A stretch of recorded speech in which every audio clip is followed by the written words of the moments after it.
Our reading this morning is from Psalm 40, the Psalm of David. I waited patiently for the Lord. He turned to me and heard my cry. He lifted me out of the slimy pit, out of the mud and mire, and set my feet on a rock and gave me a firm place to stand. He put a new song in my mouth, a hymn of praise to our God. Many will see and fear the Lord and put their trust in him. Blessed is the one who trusts in the Lord, who does not look to the proud, to those who turn aside to false gods. Many, Lord my God, are the wonders you have done, the things you plan for us. None can compare with you. Were I to speak and tell of your deeds, they would be too many to declare. Sacrifice and offering you did not desire, but my ears you have opened. Burnt offerings and sin offerings you did not require. Then you said, "Here I am. I have come. It is written about me in the scroll. I desire to do your will, my God. Your law is within my heart. I proclaim your saving acts in the great assembly. I do not seal my lips. Lord, as you know, I do not hide your righteousness in my heart. I speak of your faithfulness and your saving help. I do not conceal your love and your faithfulness from the great assembly. Do not withhold your mercy from me. Lord, may your love and your faithfulness always protect me." This is the word of the Lord.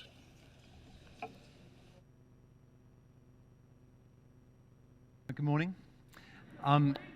Those of you who were here last night, thank you for coming, would have experienced mine and Kate's Desert Island Discs, where we were given 5 songs each to talk about our life through 5 songs.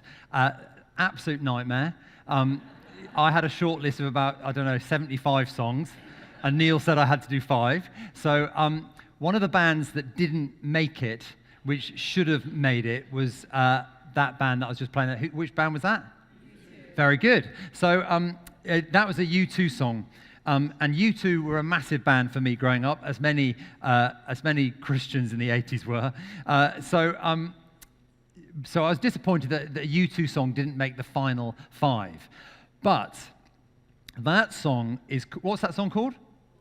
You see, we've got some U2 fans in the room. That's good. That song is called 40, and it appeared on their album in 1983 called War. And it was basically based on our today's reading that Ian's just read for us, Psalm 40, and it's called 40.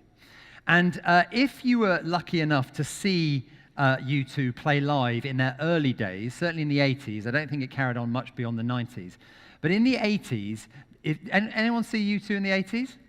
Just me. Did you see U2 in the 80s? Fee, that's a surprise. I don't know why, but I'm surprised. Hands up if you're surprised. No, sorry. John, you saw U2 in the 80s. Fantastic. Well, if you saw U2 in the 80s, you know that every time they finished a gig, they finished with that song. And what they would do was they'd come out for encores, and you'd always know if they were going to come out for one more. You know how bands come out more than once. You always knew that they wouldn't come out again when they started that song, based on Psalm 40. And what would happen is they'd play that song, and then one by one, they'd drop out. So the guitarist would drop out, and then the bass would drop out, and it'd just be the drums. And the audience would still be singing. If we had that slide back up, that'd be great. Thank you, Phil. That would still be singing this refrain: "I will sing a new song." And then the audience would just sing how long to sing this song. And eventually the band would stop playing completely, and they would do their little bow, and then they'd walk off. And the crowd would stay just singing how long to sing this song, how long to sing this song. So it seemed very appropriate to me as a U2 fan that on my final encore at SML, the final time you'll see me on this stage, which is not a stage, it's a chancel, on this stage, I've learned so much being here. Being on this stage, for the very final one, I am also ending with Psalm 40, just like U2. So me and Bono are like that, basically.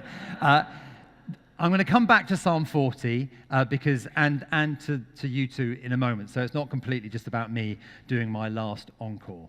Let's look at this amazing psalm in a little bit more detail. So if I have the next slide up, Phil, that would be great. And if you could keep it up for a few moments, that would be great.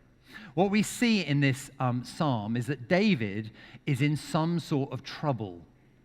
And we don't know exactly, he doesn't define exactly what trouble he is in, but there is obviously turmoil and distress and problems within his life at this moment. Later on, he hints in verse 12 that it is to do with his sin. And later on in verse 14 and 15, he talks about how this condition, this situation is exacerbated by his enemies who are out to get him. But we don't quite know what it is, but it is about the mess that he is experiencing in his life at that time. And mess is the reality of life. And many of you will be sat here experiencing at the moment mess in some way or another. Maybe it's mess caused by sin. Maybe it's mess caused by your own mistakes and your own failures and your own sense of just messing up again. Maybe it's the mess of other people's mistakes that you are suffering the consequences of. Maybe it's just life. And life, you're going through a hard season and it just feels messy. This is what David's experience was. But despite his circumstances, he is able to wait patiently for the Lord, to patiently trust in the Lord. I waited patiently for the Lord. He turned and heard my cry. He describes the mess he's in as a bit like a cesspit, as one writer put it, this mire, this slimy pit. And whilst he's in this slimy pit, this cesspit, this problem, his patience, his trust in God is entirely justified. His trust is proved valid. Because God hears his prayer, and he turns to him, and he hears him, and he lifts him up out of the mess he finds himself in. He sets his feet on a rock, and he puts a new song in his mouth, a hymn of praise to our God. And not only is this a great moment for David, not only is this a great situation for him personally, what we see is as a consequence, many will see and fear the Lord and put their trust in him.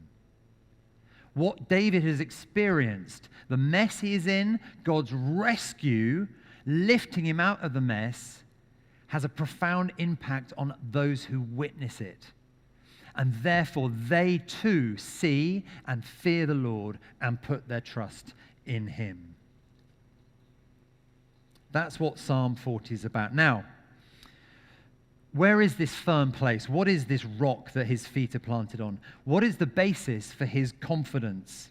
Well, on the next slide, you'll see that if throughout the psalm, we see lots of different examples of what God has done for David. So we see in verse 5, David thanks him for his many wonders. And many wonders in the Old Testament is often a phrase which refers to God's saving, God's rescuing. And he talks about that in 9 and 10, his saving acts, his saving help. But he also talks in verse 5 about his plans. This is why he's singing. He's talking about God's incomparable deeds. And he wraps it all up with these great qualities, God's righteousness that he gives to his family, his people, his faithfulness towards his people, his love for all that he has made, and his mercy which is new every morning. No wonder he's singing a new song. That is a song that is worth singing. No wonder he says in verse 4, blessed is the one who trusts in the Lord. Happy is the one who trusts in the Lord, because this is what God has done for him. He's lifted him out of the pit.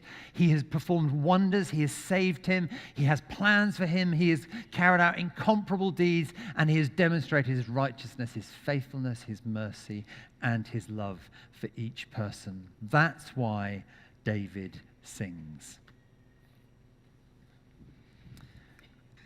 Just a short pause away from the psalm for a moment. I once heard that at the end of the day, any preacher only really has one sermon. Have you ever heard that? And I think that's true. So I think I probably just have one sermon, really. And of course, you dress it up with, in my case, bouncy castles and balloons and ropes and Darth Vader masks and stuff. But the more serious preachers among us, like Andy, will also have his own message. Matt King has one sermon, really. And I've had lots of lovely emails in recent months. Thank you. If yours is one of them. There's a guy called Alan King who usually comes in the evening. He leads one of our life groups here at SML. And he sent me a lovely message. And I've just taken a little excerpt of his email, and that's on the screen now. So this is what he said to me. One key message of yours, Mark, that's stuck, probably because it's in most of your sermons, which is, honestly, do you know what, that's such a compliment, is that we don't have to work for God's forgiveness and salvation. It's freely given through God's grace through Jesus. We don't have to work for God's forgiveness and salvation. It's freely given through God's grace through Jesus. When I read that from Alan, I thought, Alan, that is so encouraging. Because, again, whether it's through putting kilts on, or having bouncy trampolines, or whether it's chocolate fountains, or whether it is through some of my more serious sermons, which does happen sometimes, that, I think, is the message that I've wanted to sing about. We can't earn it. We sing that song, I couldn't earn it, I don't deserve it, still you give yourself. That is the message that I think I've wanted to always get across. It's not about what we can do. This is what verse 6 says. Thanks, Phil. Verse 6 reminds us that sacrifice and offering you did not desire. In other words, what God is saying, sacrifice and offering were necessary in the Old Testament, but that's not what God really desires. He doesn't require us to bring burnt offerings and sin offerings. It's not about what we can do. What God wants to give us, He is longing to give us free. That is what grace is. Those things that I've already mentioned, His faithfulness, His righteousness, His love, His mercy, His saving acts, He gives those to us free. And all He wants you to do is come to Him and say, God, here I am. And if there's one thing I want you to get from me ever, that's it. That's it. All we have to do is come to God empty-handed. Say, God, here I am. I have come. And we come with hands that are open because that is a symbol that we desire to do His will. Because we've been stirred by His laws. We've been stirred by His ways. We've been stirred by His saving acts. And we come empty-handed and say, God, I need this gift of grace. I need your righteousness. I need your love for me. I need your faithfulness. I need your mercy. I come empty-handed to receive that gift. That's all God wants from us. Here I am, God. I have come. This is reinforced by the writer to Hebrews. Because in Hebrews 10, the writer to the book of Hebrews in the New Testament actually quotes Psalm 40, and he applies it to Jesus, as if Jesus is saying this, as if these are Jesus' intentions and Jesus' words.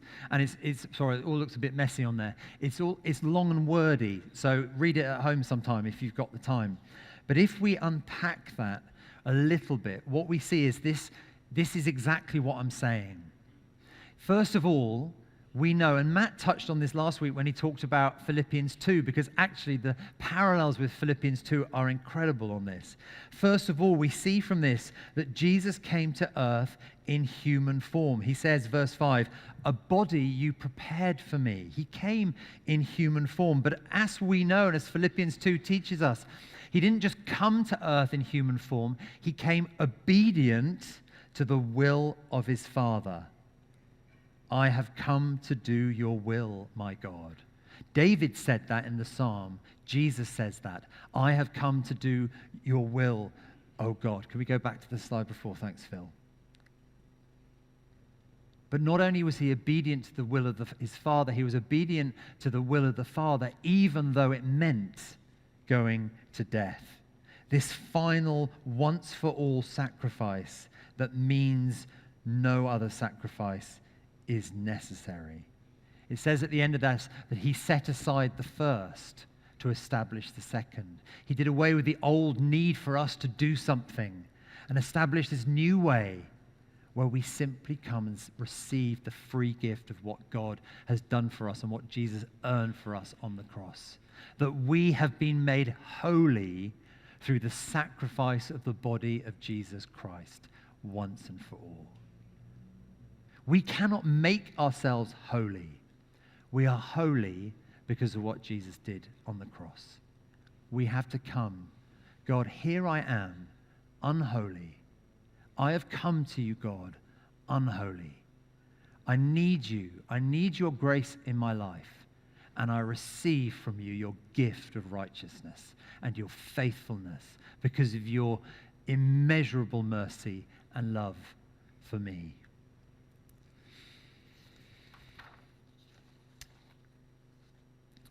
Coming to a close, final point. Verse 8 says, I desire to do your will. I desire to do your will, my God. Now, I was thinking about this. I was wondering what that had meant for me over the last 10 years here at SML. And just as an aside almost, the problem with that verse is David's very confident there. I said this in the early service. I can't stand here and say that my desire is 100% to do his will. Anyone here 100% all the time, every day, your desire to do his will? Maybe it is, but for me, I confess it's not. It's not my desire to do. I have so many desires. And occasionally I desire to do God's will, but often I desire to do Mark's will. Because sometimes that seems more appealing. Andy said a couple of weeks ago, it was you that said this, wasn't it, about want-to-want thing. He said, there's that quote where I don't always want to do God's will, but I want to do God's will. And sometimes I can't even do that, but I want to do God's will. And I just think that is reality, isn't it? It's reality for me. You know, I'd love to pretend that I'm some sort of holy, kind of in perfect communion with Jesus every day, but I'm not. My will